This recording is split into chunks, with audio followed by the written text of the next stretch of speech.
আপনার হাজবেন্ড সুদর্শন হতে পারে, দেখতে স্মার্ট হতে পারে, বাট যদি আপনি চরিত্রহীন হন, আপনার স্বামীও কিন্তু বেশিরভাগ ক্ষেত্রে চরিত্রহীন হবে যুবক ভাইরা, ঠিক কিনা বলেন? অতএব 2 নাম্বার শাস্তি, সে দুনিয়াতে কখনো ভালো জীবন সঙ্গী পাবে না। অতএব ভালো দিনদার চরিত্রবান মানুষ পেতে চাইলে আসসালামু আলাইকুম ইসলাম দরদি ভাই ও বোনেরা, আজকে আসিফ হুজুরের মুখ থেকে আমরা কিছু মূল্যবান বায়ান শুনবো এবং সেই সমস্ত বায়ানগুলোকে আমরা চেষ্টা করব আমল করার। তো যাই হোক, আজকে আসিফ হুজুর এমন একজন হুজুর, সত্যি তার যে বয়ান রয়েছে সেই বয়ানগুলো সত্যি খুব সামাজিক এবং যুক্তিসঙ্গত। সেই সমস্ত বায়ানকে কিন্তু আমরা শুনবো এবং সেই সমস্ত বায়ানকে আমরা আমাদের সামাজিক জীবনে বাস্তবায়ন করার চেষ্টা করবো ইনশাল্লাহ। তো চলুন আর বেশি দেরি করব না, আমরা সরাসরি আসিফ হুজুরের মুখ থেকে শুনে নেব কিছু বায়ান এবং সেই বায়ানকে আমরা আমল করার চেষ্টা করব ইনশাল্লাহ। আপনার হাজবেন্ড সুদর্শন হতে পারে, দেখতে স্মার্ট হতে পারে, বাট যদি আপনি চরিত্রহীন হন, আপনার স্বামীও কিন্তু বেশিরভাগ ক্ষেত্রে চরিত্রহীন হবে যুবক ভাইরা, ঠিক কিনা বলেন? অতএব 2 নাম্বার শাস্তি, সে দুনিয়াতে কখনো ভালো জীবন সঙ্গী পাবে না। অতএব ভালো দিনদার চরিত্রবান মানুষ পেতে চাইলে পর্দার সঙ্গে দরকার যুবক ভাইরা, আছে না নাই? আল্লাহ বোঝার তৌফিক দান করুন। আমার সকলে মন খুলে পড়ছে আমিন। 3 নাম্বার, যেই মেয়ে বেপর্দায় চলে তার সঙ্গে আল্লাহ কোন রহমত থাকে না। যেই মেয়ে পর্দা করে, হিজাব পরে, নেকাব পরে, বোরকা পরে, তাদের উপরে রহমত থাকে। এক সত্তার তিনি কে? আল্লাহ নিজেই বোরকাওয়ালি মেয়ের জন্য, পর্দাশীল নারীর জন্য, তার প্রোটেকশনের জন্য রহমতের ফেরেশতা নিযুক্ত করে দেয়। সুবহানাল্লাহ পড়বেন না আপনারা? পর্দাশীল মেয়ে যখন রাস্তা দিয়ে হাঁটে, বোরকা পরে, নেকাব পরে, হিজাব পরে, নিজেকে ঢেকে আবৃত রেখে কভার করে সে যখন রাস্তা দিয়ে হেঁটে যায়, তার উপর দিয়ে ফেরেশতা রহমতের ডানা বিছায় দেয়, রহমতের ছায়া বিছিয়ে দেয়। সুবহানাল্লাহ পড়বেন না আপনারা? এই জন্য দেখবেন যারা বেপর্দায় চলে এদের সঙ্গে কোনো রহমত থাকে না। ফলে দেখবেন যত রেপ হয়, কথা কি বোঝা যায় যুবক ভাইরা? আমার কথা বোঝা যায়? যত রেপ হয়, যত ধর্ষণ হয়, যত মেয়ে রাস্তাঘাটে লাঞ্ছিত হয়, যত মেয়ে রাস্তাঘাটে ইফটিজিং এর শিকার হয়, তার 99% হচ্ছে বেপর্দা মেয়েরা হয়, ঠিক কিনা বলেন? বেপর্দা মেয়ের উপরে আল্লাহর কোনো রহমত থাকে না। আহা, এর চেয়ে বড় আযাব কি হতে পারে যে আল্লাহর রহমত আমার থেকে দূর হয়ে গিয়েছে। নাউজুবিল্লাহ। আল্লাহ আমাদের প্রত্যেকটা মা বোনকে হেদায়াত দান করুক। আমরা সকলেই পড়ছি আমিন। 4 নাম্বার, এটা বলতে গেলে আমাকে একটা হাদিস বলতে হবে।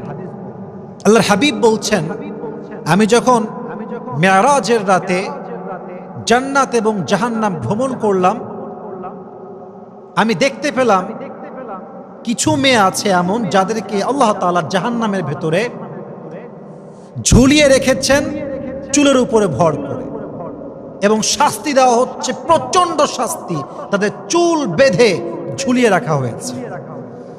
আবার আল্লাহর হাবিব বললেন, হে ফাতেমা, আমি এমন কিছু মেয়ে দেখলাম যেই মেয়েগুলোকে স্বীয় স্তনে ভর দিয়ে ঝুলিয়ে রাখা হয়েছে, অর্থাৎ দেহের প্রত্যেকটা পার্টের ভর তার স্তনে ঝুলিয়ে দেওয়া হয়েছে এবং তাকে টাঙিয়ে রাখা হয়েছে। এবার ফাতেমা বললেন, ইয়া রাসূলুল্লাহ, ইয়া হাবিবাল্লাহ, তারা কারা? নবীজি বললেন, প্রথম যাদেরকে চুলে ঝুলিয়ে আটকানো হয়েছে, ঝুলিয়ে রাখা হয়েছে, তারা হচ্ছে সেই মেয়ে যা রাস্তাঘাটে বেপর্দায় চলত, তার চুল দেখিয়ে চলত। এদেরকে আল্লাহ তাআলা কিয়ামতের কঠিন দিনে জাহান্নামে চুলের উপরে দড়ি দিয়ে বেঁধে ঝুলিয়ে রাখবে। নাউজুবিল্লাহ পড়বেন না আপনারা সবাই? দ্বিতীয় হচ্ছে সেই মেয়ে যারা বিবাহিত ছিল বাট বিয়ের পরে পরকিয়া করেছে, তাদেরকে আল্লাহ তাআলা শাস্তি হিসেবে তাদের স্তনে সমস্ত দেহের ভর দিয়ে আল্লাহ ঝুলিয়ে রাখবে। নাউজুবিল্লাহ পড়বেন না আপনারা সবাই? এর চেয়ে বড় শাস্তি একজন বেপর্দা নারীর জন্য আর কি হতে পারে? প্লিজ প্রিয় বোনেরা আমার, try to realize you are going absolutely wrong. আপনি ভুল যাচ্ছেন। You are distracted from the reality, from the truth. আপনি সত্যের পথ ভুলে গিয়েছেন, আপনি হাকিকত, রিয়েলিটি, বাস্তবতা ভুলে গিয়েছেন। আল্লাহ হেদায়াত দান করুন। সকলেই পড়ি আমিন। 5 নাম্বার, যে মেয়ে বেপর্দায় চলে, হিজাববিহীন চলে, নিকাববিহীন চলে, আল্লাহর হাবিব সাল্লাল্লাহু আলাইহি ওয়াসাল্লাম নিজে তাদেরকে অভিশাপ দিয়েছেন। নাউজুবিল্লাহ পড়বেন না আপনারা সবাই। নবীজি বলেছেন কিয়ামতের পূর্বে এমন কিছু মেয়ে বের হবে যেই মেয়েরা বোরকা পরবে, কাপড় পরবে, পোশাক পরবে, বাট তাদেরকে দেখলে মনে হবে উলঙ্গ হেঁটে বেড়াচ্ছে। এমন পোশাক, এমন ড্রেস, বডি তো থাকবে ঢাকা বাট মনে হবে উলঙ্গ। এই নমুনা বাংলাদেশে আজ না নাই? দেখবেন বোরকা পরে আছে, এতটা টাইট, এতটা ফিটিং, দেহের প্রত্যেকটা প্রাইভেট বডির ভাঁজ, প্রত্যেকটা অঙ্গ প্রত্যঙ্গের ভাঁজ বোঝা যায় যুবক ভাইরা, ঠিক কিনা বলেন? আল্লাহর হাবিব বলেছেন এদেরকে আমি অভিশাপ দিলাম, তোমরাও অভিশাপ দাও।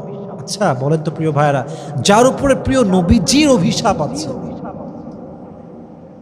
যার উপরে আল্লাহর রাসূল স্বয়ং নিজেই লানত দিয়েছেন, তার মতো কপাল পোড়া, হতভাগা, ব্যাড লাক আর কারো কি হতে পারে যুবক ভাইরা? আল্লাহর অভিশাপ, নবীর অভিশাপ বেপরদা নারীর উপরে। এটা হচ্ছে তার 5 নাম্বার শাস্তি। 6 নাম্বার, দ্য বিগেস্ট পানিশমেন্ট। হ্যাঁ বন্ধুরা, আজকের ভিডিও কিন্তু এই পর্যন্ত।